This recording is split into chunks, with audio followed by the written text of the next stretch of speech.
रहते, बीच बीच में बोलते रहते हैं क्या, बोली राधा मैया की। तो नींद आ रही है, होने भाग जाती है। अच्छा, ये जो नींद वाली सुविधा है व्यवस्था, ये मेरे भाइयों को कम प्राप्त है, माता बहनों को ज्यादा प्राप्त है। कैसे भाई लोग सोने लगते हैं तो हम उनका चेहरा देखते हैं, हम टोक देते हैं यहाँ से, है ना, तो एकदम जाग जाता है। माताएं मेरे कथा सुनने आई, जैसे ही इन्हें नींद आई, खट से मुंह नीचे किया और 3-3 घंटा की ऐसी विचित्र समाधि लगती है। कोई दूसरे बगल में बैठ गए, सोए तो कहीं सो नहीं रही है, आंखें बंद करके ध्यान से आवाज सुनती है। इनके पास वाले भी बहुत अच्छे हैं।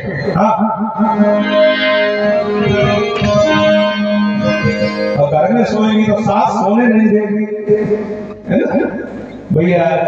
यहाँ बढ़िया इंस्ट्रूमेंट चल रहा है तो आराम। अच्छा, हम आप लोगों की बात नहीं करते, दूसरे गाँव की बातें करते हैं। आपकी बातें ही नहीं। मैया पार्वती को नींद आ गई, जैसे ही कथा विराम की ओर आई तो भगवान भोलेनाथ ने कह दिया, धन्य धन्य तू उमा हमारी। ध्यान से कथा सुनी है देवी। जैसे ही इशारा किया, नाम लिया, तो मैया पार्वती जाग गई। मैया पार्वती हाथ जोड़ के बोली, प्रभु कथा तो ध्यान से सुन रही थी, लेकिन जैसे ही वृंदावती ऋषि की लीलाएं आई मुझे नींद आ गई। फिर क्या हुआ, दोबारा कथा सुना। शंकर जी बोले, फिर क्या हुआ? फिर आरती हुई, प्रसाद बांटा गया, जो जागे सो पावे, जो सोवे सो खोवे। कथा का बात थोड़ी होगी। हाँ,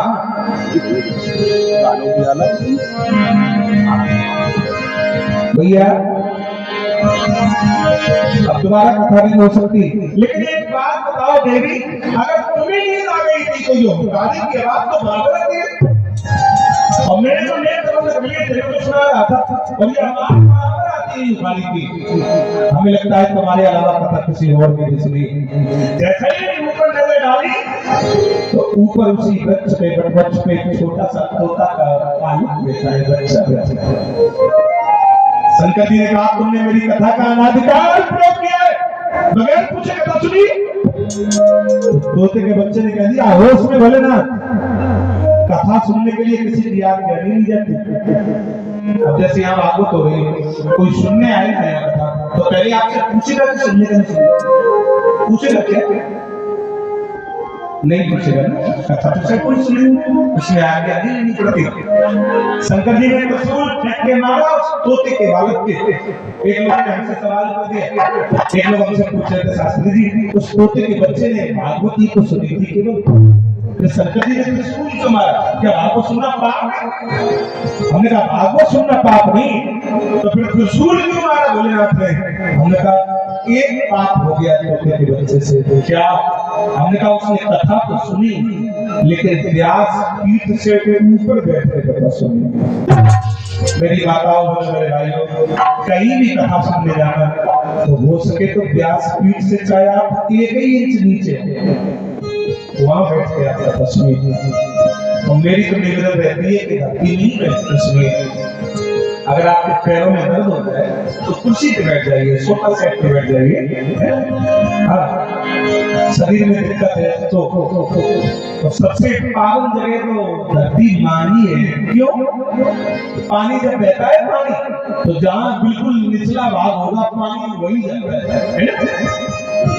तो कथा भी अगर आप धरती पे बैठ के सुनते हैं तो भगवान कथा का पूरा साथ प्राप्त होता है, पूरा फल मिलता है। और एक बात है, हम लोग कथा में बैठे हैं, चौकी पे बैठे हैं, तो हम लोग चौकीदार हैं, आप जमीन पे बैठे हैं। साहब आप जमींदार, आप जमींदार भैया।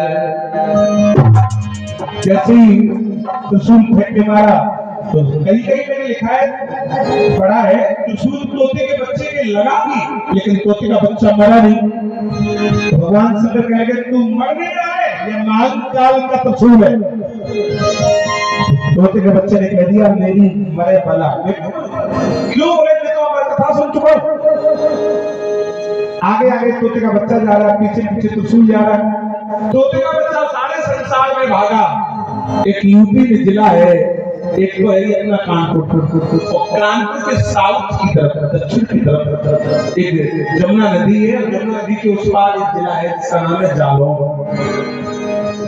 जालौन जिला में एक बड़ा प्यारा कस्बा है जिसका नाम है कालपी। बिल्कुल यमुना मैया के किनारे पे कदार की बसर है। यहीं पे वेदव्यास जी की घरवाली है, इनका नाम है घटाक्षी मैया। और घटाक्षी मैया ने बाल धोए थे और बाल छत पे खड़े होकर सुखा रहे।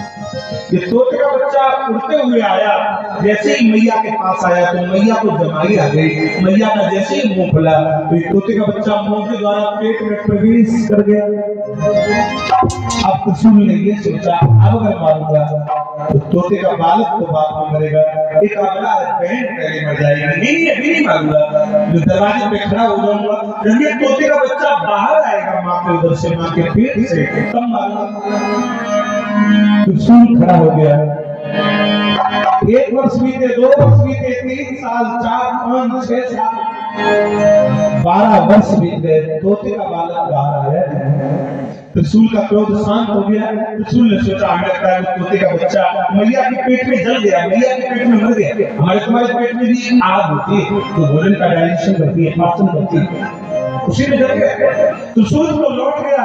जब 16 साल बीत गई मैया के पेट में उस तोते के बालक को, तो एक दिन घटाक्षी मैया ने अपने पति देव से कहा, वेदव्यास से, सुनते हो स्वामी, मुझे ऐसा लग रहा है जैसे मेरे पेट में कोई मंत्र बोल रहा, कोई श्लोक बोल रहा। अच्छा, वेदव्यास ने हाथ जोड़ के कहा, तुम जो भी हो बाहर आइए, मैया को बड़ा कष्ट हुआ है। तो पेट के अंदर से आवाज आने लगी, हम बाहर नहीं आएंगे पिताजी। क्यों?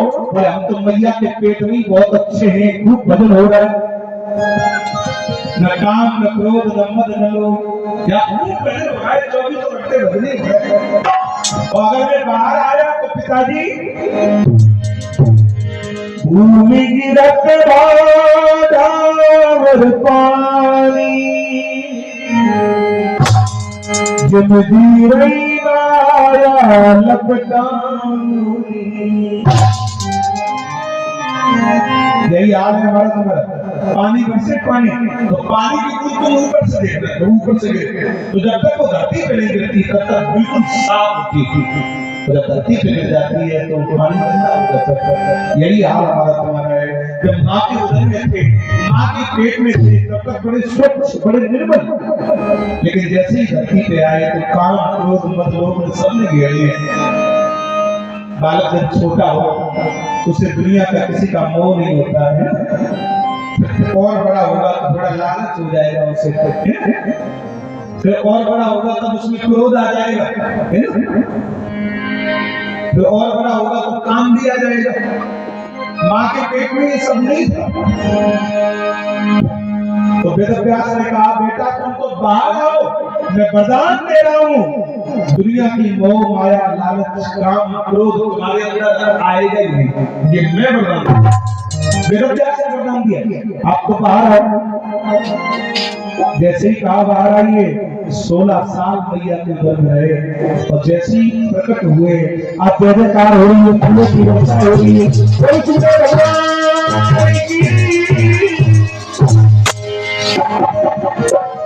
कैसा रूप है, वक्रीर के संग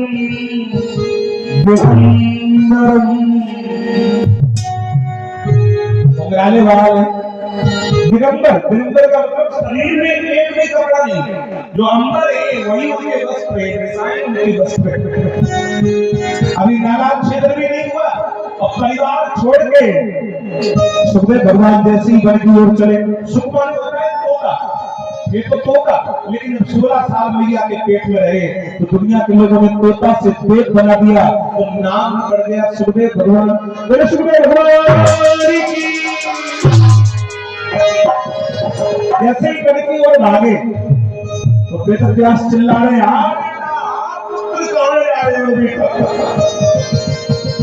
सुखदेव जी ने कहा, कौन बेटा कौन पिता, तुम्हें ही वरदान दिया कि दुनिया की मोह माया मुझे छुएगी नहीं, तो काय के रिश्ते काय के नाते। पिताजी सुनो, और बिल्कुल सच बात है मेरी माताओं और भाइयों, ये दुनिया के जितने रिश्ते नाते हैं ये एक नहीं दिन टूट जाते हैं। तब क्या होता है? सब मित्र साथ देंगे बस जलपान तक, घरवाली साथ देगी केवल मकान, भाई भी साथ देगा तो शमशान तक, बेटा भी साथ देगा तो अग्निदान तक। क्या करें? क्या घर छोड़ दे? ना, घर न छोड़ो। दुनिया में रहो तो ऐसे रहो और जैसे जल में कमल रहे। कमल पानी में, लेकिन पानी के अंदर नहीं, पानी के ऊपर ऐसा। आप जिम्मेदारी निभाओ, वो निभानी पड़ेगी साहब। हम चाहे आप, हमें अगर किसी ने इस लायक बनाया है तो हमारा भी धर्म है, जो जिम्मेदारियां दे दी है भगवान ने, और इस शरीर को संभालना भी हमारा धर्म है। परमात्मा ने इतनी सुंदर काया दी है साहब, तो इसे सजाना संवारना भी हमारा धर्म है। बाद बाकी के क्या करना है? सुनो, कर से कर्म करो विधिमान, मन राखो कृपा निधान। परमात्मा को सब कुछ अर्पित करते चलो। मेरी माताओं बहनों मेरे भाइयों, अगर तुमने पिछले जन्म में किसी से कर्जा लिया होगा तो उस कर्जे को उतारने के लिए पुत्र आता है, घर में बेटा आता है। और अगर आप किसी के कर्जदार नहीं है तो घर में बेटी आती है। बेटी सौभाग्यशालियों को मिलती है, और बेटा आता है पिता का कर्ज उतारने के लिए। कौन सा कर्ज होता है? और बालापन पिता पुत्र को कंधे पे बैठा, उसी कर्ज को पुत्र पिता की अर्थी में कंधा लगा। बालापन पिता पुत्र को कंधे पर बैठा, और बात बाकी को सुनो। और इसके तो आगे भजन ही साथी, भजन के बिना तू अकेला रहेगा। इसके तो आगे भजन ही साथी, भजन के बिना तू अकेला रहेगा।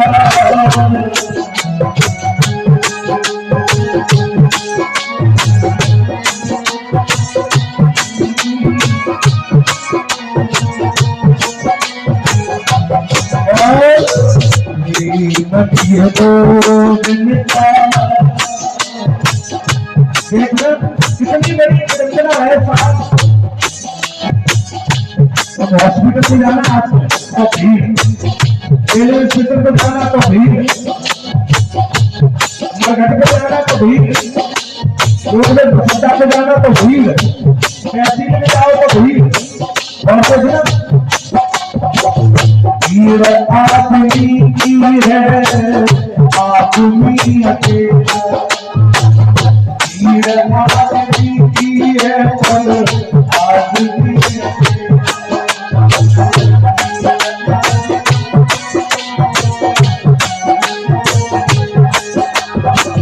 ऊपर वाले तूने भी कैसा खेल खेला है।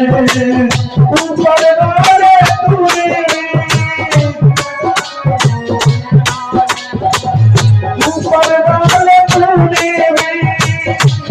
तो खेल खेला है, हीर आदमी की है पर आदमी है, हीर आदमी की है पर आदमी है।